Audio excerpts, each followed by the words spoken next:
Well, hello everyone out there in YouTube land. This is another installment of Model Railroading on a Budget, and I just wanted to give you an update, a brief one, as to some of the progress I've made on the layout. We'll start over here with the Intermodal Yard. When I originally had planned to do this area, my thought was to go ahead and use Smooth It to pave the areas alongside and between the tracks, but decided against that. I had some plaster of Paris that I tried to use in here, and apparently had the mixture a little bit too runny and it just wouldn't dry out. So what I've done, instead of using Smooth It, is I've used this material which I've talked about before, which is actually a piece of matte product for what you would use inside a picture frame. And this one here has got a pretty good concrete color. You can see the color on this side as opposed to the color on this side, which is white. So it is a pretty good match for concrete.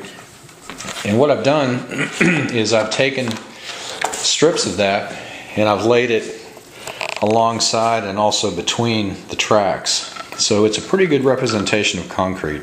It's a lot easier to lay down, just cutting it in the right width and then attaching it to the layout with white glue. So works pretty well. Got that done, and also started to experiment with some scenery on this area of the layout. Down here at the end, I've got some end of track bumpers in there. I think those are showing up. They're painted a little bit sort of a rust color, and I've got some shrubbery in here, just kind of experimenting with various techniques. Over here between the yard and the main line, I've just got some ground cover and some shrubbery in there. What I decided to do, and I may end up tearing this out, but I'm not sure yet, this ballast that I used here, I had some dark brown ballast that I've laid between and alongside the tracks on this area, and kind of wanted to get your input on that, how you think that looks, just as contrast to the mainline ballast, which is going to be a light gray color. So I've got this dark brown ballast in here, and on this other siding, which I'm probably going to try and install a team track in this area. I've got another end of track bumper here. I used a product which I actually found at a hobby store, and I think I mentioned this before. It's actually it's called decorative sand, and I used it for the ballast in this area. It looks a lot like oh, sandy soil, maybe, you know, just dusty soil. So I've used that as ballast and alongside this track here. So I also wanted to get your input on that, what you thought about that technique and whether it looks good. So down here at the end, you know, just experimenting with some bushes and shrubbery, getting that started.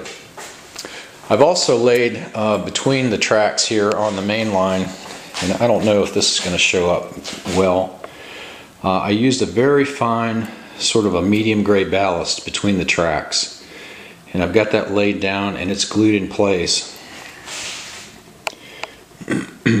And the reason I chose to use that fine ballast is that it's much easier to work between the tracks than the medium gray ballast is. Over here you can see I've got various bags of gray ballast that I'll be using alongside the track. So that's kind of the next step. Back here I had an area kind of between these tracks that was, I didn't actually know what to do with it. I had some of that brown ballast left over and I just kind of stacked it in there, kind of as a pile between those tracks. It covered up the area pretty well. I've got some scenery here, and these little areas of scenery are just experiments, more or less, right now. Just trying to figure out what techniques work the best. Here, you'll remember, I think it was shown on the previous video, this area of the layout here, there was a turnout here which led back to a little short siding here, and then over here at this end I had another turnout with two short sidings. I've taken all that out and I've left one section of track in here as an abandoned piece of rail. And my plan is I've got an old passenger car that I'm going to stick on there and turn it into a yard office. So try and use that track for that. Down here at this end of the layout, I've created this longer siding. My plan is to put a passenger station in here, probably along the right side of this spur line here, and then where the crossing is there, put a roadway in here to get back to the the intermodal yard. So just wanted to give you an update, show you where I am. Also, kind of proud of this here. Let me move this, and I'm going to come back across the front here and zoom in on a section of chain link fencing that I've installed here in the back. I don't know if you can see that, if it's going to show up very well. There's a pretty good view of it.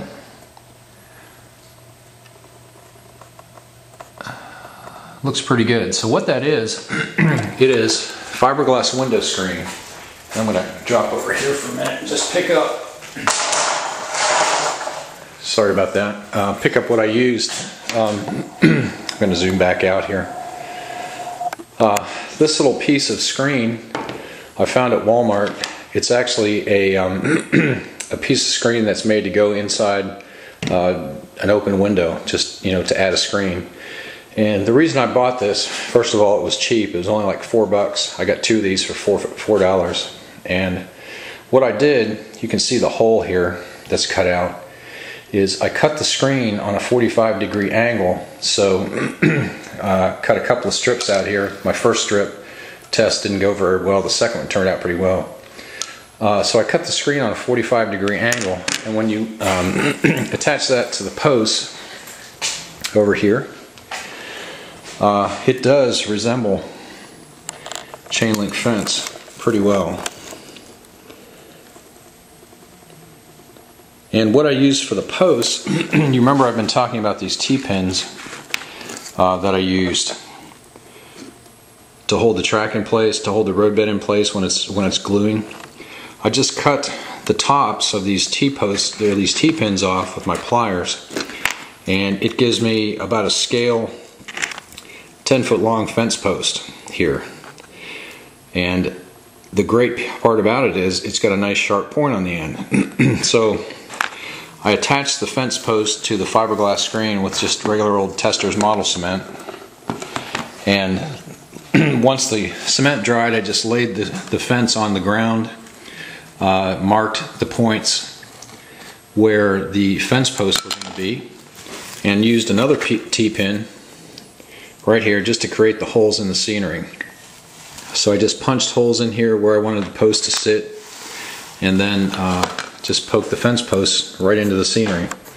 And I didn't try to be very exact, first of all, on the fence post spacing, and secondly on the distance apart. So what that does, it gives you a little bit of variation in the fence. I'll try and come around here so you can see it's not real straight. It's got some bowed spots in it. There's one section there where the fence post, right in the middle,